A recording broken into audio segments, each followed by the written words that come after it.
Hello everybody, Scott Golden here with the Golden Opportunities Coaching YouTube channel, and we continue our foray into helping you to have the best life possible. What are some signs that you may struggle with emotional detachment? That is the topic of today's audio. With over 1,100 of these, we continue to bring you the best in audio for a psychological, mental health, emotional health, and coaching related paradigm. If you're looking for coaching going into 2022 and beyond, would love to be of service to you in that way. Please feel free to reach out either at PO Perception on Twitter or in the About Me section of this YouTube page. In any event, would love to connect with you, be helpful, be of service, and do what we can where we can in whatever way makes sense for you. A couple things to look at here, a couple things just to connect with on a deeper level there, and that is what are some things that may indicate that you have some level of emotional detachment. The first is you feel numb on a consistent basis. Emotional numbness will cause you to detach. If you can't feel emotion, obviously you're not going to be able to create attachments.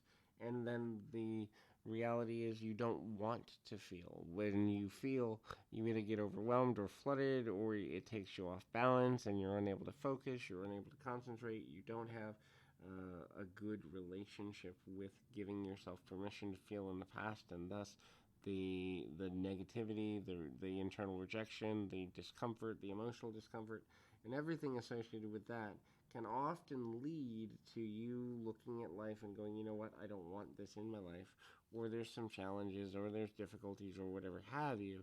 When you begin to understand the value of, kind of looking at life through the lens of being more honest, being more forthright, being more connected, all of that can be super valuable. The next thing there is to look at things from you don't commit, you avoid commitments at all costs, and you'll undercommit rather than overcommit. This is because you know that you don't really want to get messed up in a person's emotions. Therefore, you begin to connect on a deeper level, and you begin to understand the value of,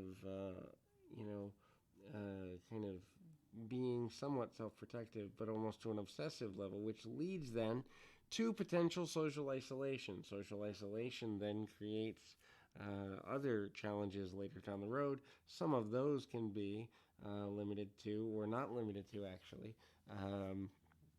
just feeling like you don't belong, feeling like life is overwhelming, feeling like you are constantly in struggle, or whatever the case may be, and then you will go further into detachment.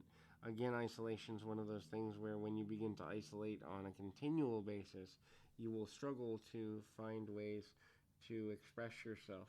Isolation doesn't always mean that you don't care about other people, and that's a lot of things.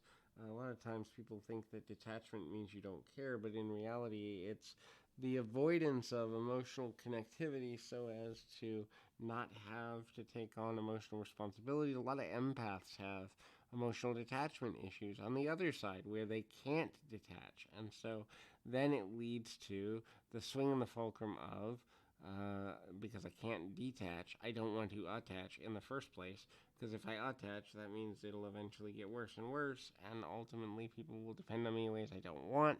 That level of dependency makes me uncomfortable. That level of dependency makes me unhappy.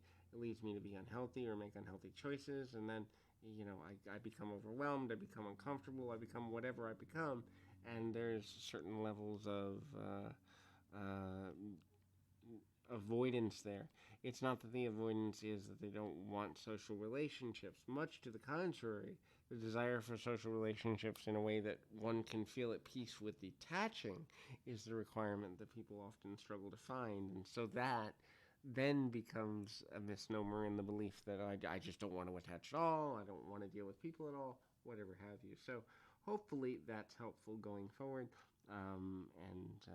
Again, I hope this is beneficial. Please feel free to reach out if there's more that I can do for you. Keep your feet on the ground, your mind in the moment. Until next time, everybody.